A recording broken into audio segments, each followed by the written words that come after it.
Qu'est-ce que la dépendance et comment y faire face? La dépendance désigne la perte d'autonomie des personnes. Elle fait l'objet d'un classement en 6 groupes iso-ressources ou GIR. Le GIR 5 correspond au niveau de dépendance le plus faible et le GIR 1 au plus élevé. À titre d'exemple, le GIR 5 est le premier niveau pouvant nécessiter une aide.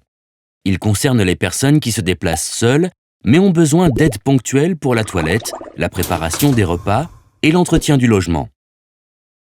Le GIR 3 correspond aux personnes qui ont conservé leur capacité motrice, mais ont besoin d'assistance pour se nourrir, se coucher, se laver ou aller aux toilettes. Le GIR 1 correspond aux personnes bloquées au lit ou dont les fonctions intellectuelles sont gravement altérées. La présence constante d'intervenants leur est indispensable.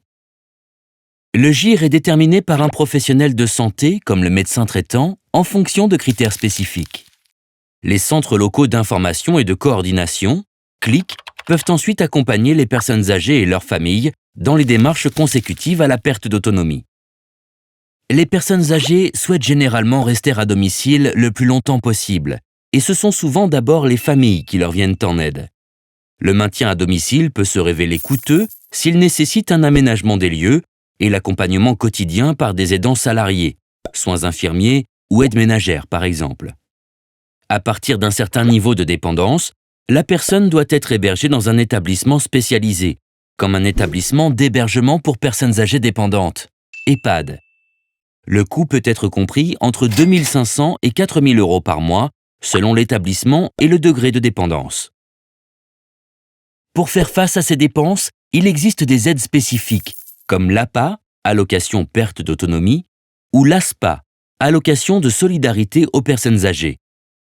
Cependant, ces aides ne permettent pas de couvrir tous les frais. Pour un état de dépendance lourde, le reste à charge est estimé à 1 850 € par mois en moyenne. La souscription individuelle d'une assurance dépendance permet de réduire ce reste à charge, qui devrait en outre bénéficier d'une prise en charge partielle par l'État dans le cadre de la création de la 5e branche de la sécurité sociale. En 2020, un Français sur 5 avait plus de 65 ans. En 2070, ce sera 1 sur 3.